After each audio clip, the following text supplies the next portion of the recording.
So, Shanti, what's the difference between consciousness and intellect, and how and why do we have it and animals don't have it? Yes.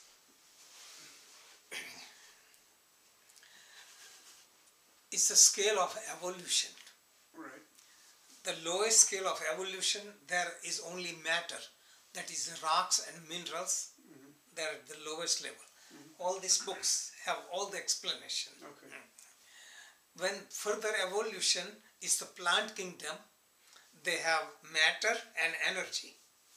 Because of energy, they choose the direction of the sun. Okay. In a thing. Animal kingdom has matter, energy, and mind. With the mind, you can experience pleasure and pain. So all these three together in the animals, it is for survival. Mm-hmm. Because they are not evolved enough, so they have horizontal spine. When they evolved, it came into chimpanzee and gorilla, which has a little bit vertical spine. Mm-hmm. That means they are more evolved. And we have totally vertical spine. We are totally evolved. And because of that, our nervous system works efficiently. Also, we have bigger brain.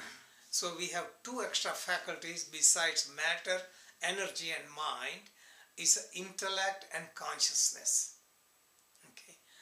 Intellect is the part of the mind that chooses, determines what to do, how to do. Mm-hmm. Intellect can ask question, who am I, what am I doing? Animals just survive. Mm.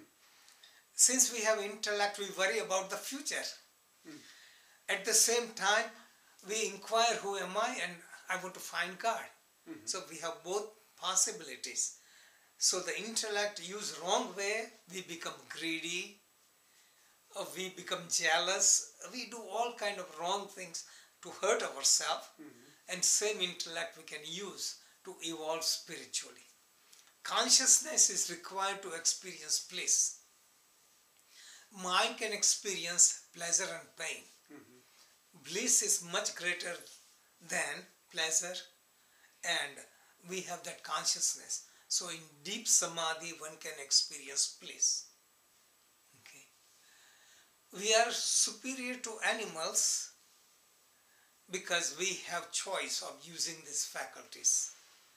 Consciousness is the total field. So if you look at the chart, this is universal consciousness or God consciousness, unified field of consciousness. It is like space. It covers everything. Mm-hmm. Within the space, consciousness exists. So consciousness is subtle. Within that, intellect exists. Within intellect is mind. Within mind is senses. And within that, our body. Give me an example of consciousness so I understand. I mean, I just simplified the word consciousness. Consciousness. An example of using consciousness. Right. Consider consciousness is like a space. Okay. Consider consciousness like a light bulb. Okay. Mm-hmm. In this room, we are doing spiritual activity or we fight. Light bulb doesn't say you are doing right or wrong.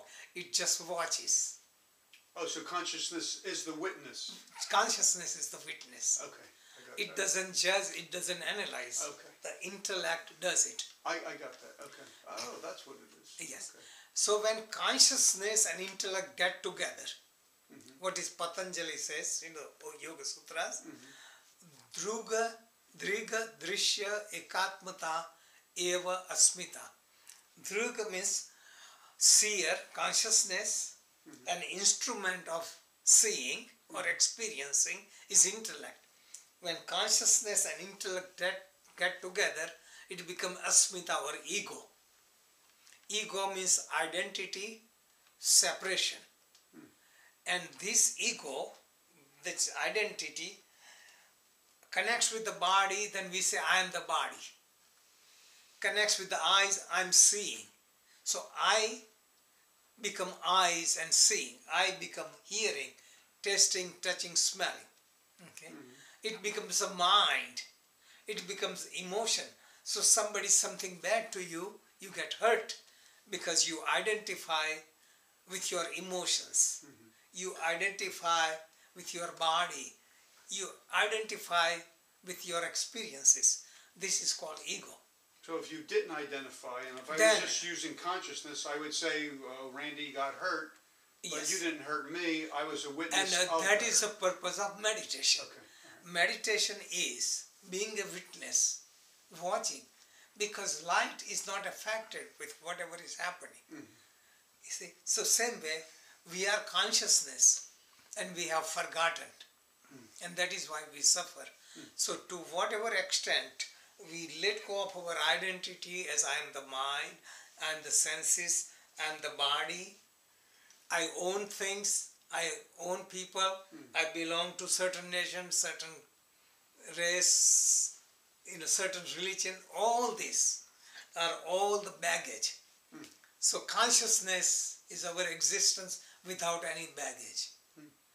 And consciousness is bliss. Okay, does it make sense? Yeah. Yes. So, So even if we're suffering and we remain as a witness, Right. it would still be the separation of witnessing right. anything. It doesn't matter. So, look at any suffering. Look at this way. Pain is inevitable.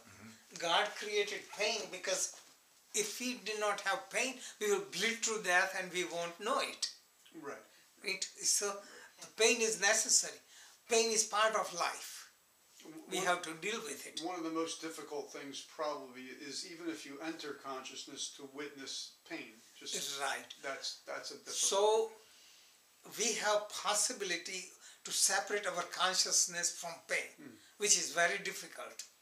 But something which is very probable for everyone is let the pain remain at the level of pain, recognizing it, instead of adding on with mental imagination. Right. That is called suffering. So we can tolerate the pain more easily, but we can stop exaggerating by including the mind and suffering. More you identify, if you, simplest example, you go to a dentist and it's just no problem. But people suffer because of thoughts and imagination. So what hurts much more than the pain is suffering created by the mind. Right. In advance, yeah. Okay, so anything along the line? I can identify with that. Yes. So then it becomes a habit. See? Yes. Habit, people get into habit of judging. You know, instead of experiencing as is, judge person. Judge by what they see, what they hear. They hear in the news media, somebody says something about someone, we believe that, we imagine it, we fantasize it, instead of being open and not judging it. We have tremendous surplus of energy by not wasting in judging. Right. But most people don't realize that they're in that process of And constantly doing it becomes a habit. Right.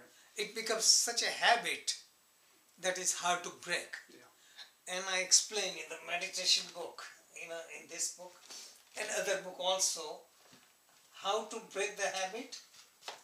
To break the habit is to slow down the breath, create the distance, so that you break down the mind into pieces. Because mind, actually any process happens, you first see or hear, then reaction comes before you speak or act. So if you slow down the process, you can be aware and don't react. You allow the time that gives you time to think, judge, and act constructively. That's almost 10 minutes.